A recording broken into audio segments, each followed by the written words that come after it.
Hey guys, welcome back. BBCKR here, and we're back with another weekly Q&A. As always, we start off with a quick update. The current character challenge, as you can see, is Suicide Squad the Joker. The current online battle is for the alien artifact, which becomes Motherbox. The current survivor gear set is for the still Suicide Squad companion gear set. It's not. I mean, we keep on calling it gear set. It really isn't. There's no advantage to having them all on the same guy. Yeah, that's true. It's just a themed gear trio. Yeah. Cosmetically, set. Okay. So, a quick update on the giveaway. We do have 3 new winners. Albert Vasquez, Danny J, and Luka. And there are 2 people who, as of yet, have not responded. And they haven't actually responded to the notification that they haven't responded within the 48-hour period. So we're just waiting on them to email us back before the end of the giveaway, and they'll still get a game, they just won't be able to choose. Yep. So if you're watching and you entered, now's the time that will remind you to check now in case you're one of the winners, and check back every couple of days so you don't miss out if you do happen to win and you do get to pick your games. So anyways, moving into the Q&A portion of the video, our first question, or this is more of a comment that we wanted to address. It comes from Jimmy Nunez. And they say, stun gear on Taggin should be nerfed in Injustice 2 or removed because it makes it unblockable. Alright, so I guess to address that point. Well, sort of to explain what the underlying thing is for people who don't understand. Stun gear on Taggin is sort of one of the pieces in an not necessarily overpowered, but a very dangerous build, where we're talking specifically Luchador Bane, who stuns on Taggin, and because of League of Assassins knives, which gives splash damage of 50% on Special 1, and Cloak of Destiny, which gives a 300% boost to damage on a stunned opponent, you can have Luchador Bane dropping in, stunning, and then getting an unblocked Special 1 that does a huge amount of splash damage to everybody else, so that not only is the one guy knocked out, but you have everybody else like halfway knocked out, yeah. Yeah, they're 1 point left, so when they come in, they just need to be sneezed on, and then they'll get knocked out. Alright, so yeah, sure it's harder. Stun gear on Taggin is hard, but I don't think there's any need to nerf, because there's a lot of different strategies that you can actually use to counter that. So, the easy one. Bring in a guy who evades specials. So Injustice 2 Superman or Dawn of Justice Batman.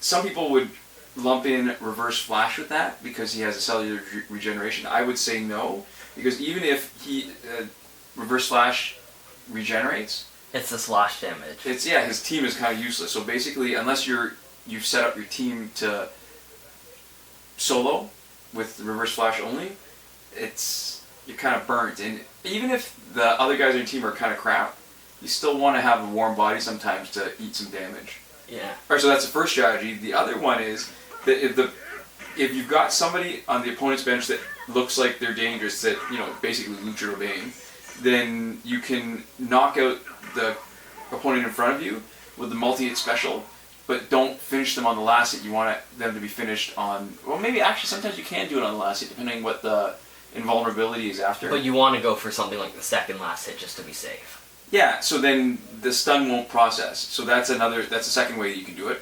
And the third, which is harder, is that you time a tag out so that your opponent also switches at the same time. So when you both do it simultaneously, stun doesn't process. So it's kind of tagging the stun, no effect. Alright, so this occurs to me now that, you know what they really should have, like in Pokemon? Focus Band. So remember Focus Band? If you wear it. Yeah, it's the same thing as like Sturdy, right? Right. You can't get knocked out in one hit. Sturdy's the passive. Sturdy's the ability, yeah. Like I think who had it? Like Geodude had Sturdy? No. Who had Sturdy? I don't remember. Was it one of the Rock guys? There was definitely Rock guys who had Sturdy. Oh, or maybe it was one of the fighters. In one of the most recent ones, yeah, it was like Sock or something. Those guys who were specifically like martial art ones. There was a red guy, Throw, and a blue guy, Sock, and one of those 2 had Sturdy, I'm pretty sure. Yeah, alright, so imagine this. If you could have something that prevents a one-hit KO, so you're left with at least one piece of health, at least there's a chance that you could heal back. But alright, so imagine this. Regime Black Adam would totally kick the crap out of Luchador Bane if he tagged in. Right? Because it would do double damage back. Right! Now, there's no splash, or maybe that would be cool actually if it did double the damage and reflected everything, right? I don't think it would reflect splash. Probably not. But that would be such a great counter to it, right? I mean, that's it. If it doesn't do that, it doesn't solve the problem of splash damage because suddenly you'll just be stuck on a team with Regime Black Adam and with 1 health and his 2 partners also with 1 health. I think because of the nature of Injustice, though, just going to the focus band thing, I think it would have to be more than 1 health. I think it would have to be anything that would take you from more than 50% of your health to 0 in 1 hit. You would get like 20% of your health back or something like that. Well, it's just. You're not actually suggesting it, but just from like the way that Injustice works, really, 1 health would actually probably not be all that useful. Yeah, except it would totally kick Luchador Bane's ass. I mean, okay, so for characters like Regime Black Adam, yeah. Yeah, it's the same way to me. It would be sort of tailored. If you did something like that, it wouldn't be so unusual. It would be tailor-made for Regime Black Adam. Sort of the way the League of Assassin's Gear set properties are almost tailor-made for Antimatter Sinestro. Yeah, where it's just totally amazing for him. Yeah, so alright, so the bottom line is I don't think the stunning should be nerfed. It does make it a little interesting, but you have to work. You can't just blindly swipe in MP and not run into trouble. That's one of those scenarios that you have to plan for when you're setting up your MP team. Yeah. Okay. So our next comment is from White Bishop, and they say, I can see somebody using Dawn of Justice Batman equipped with the Riddler's Cane and the Motherbox. Okay. Alright, so let me just give you the argument the other way, because I think I would actually use a different strategy. So we can approach it from different ways, right? As either defense or offense.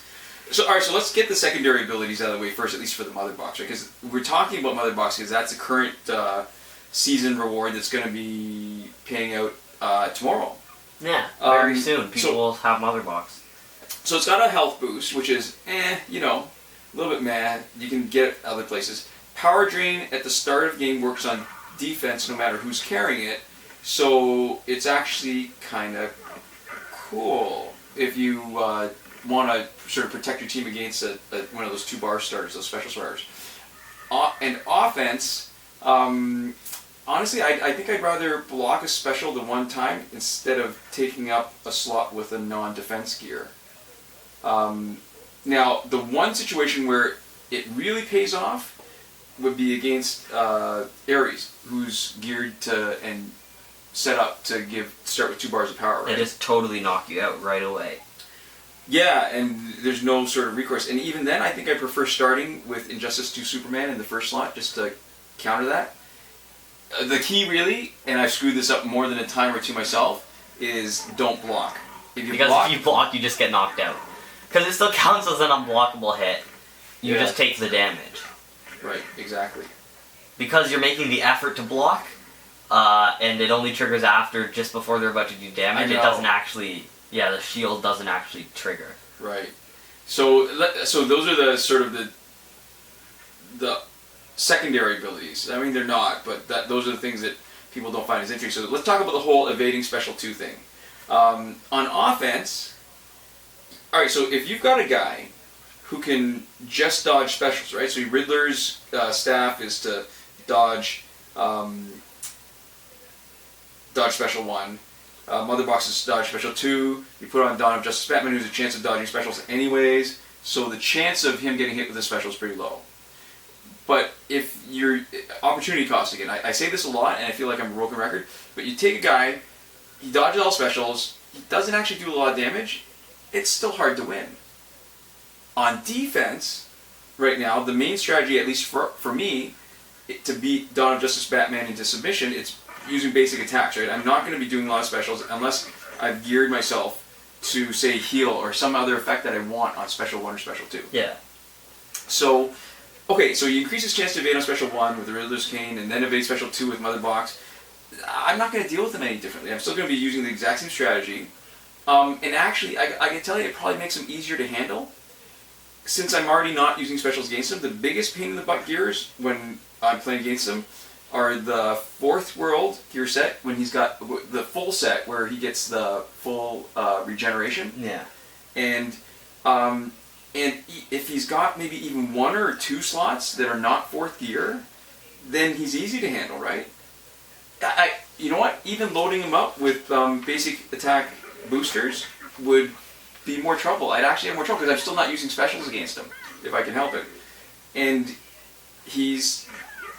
because he's one of the Batmen, his latency, the pause between one attack and the next, he's actually really hard to juggle. I mean, he's harder to juggle than almost anyone except for maybe Injustice 2 Aquaman. So the more damage he does when he gets off a combo, the more difficult he is to beat. So I actually can't see myself using Riddler's Kingdom Motherbox. I'd probably use it on somebody else to really surprise somebody. Yeah, and I do think that this illustrates a point that we have actually been talking a bit about recently, which is that's something that would actually be a really interesting way to gear him, and it would be really cool if that kind of thing was viable, if it was something that you could actually do and make it effective. But the way Injustice is right now, there's a lot of interesting stuff that you can do, but most of it's not actually something that you should do to make the best right. team.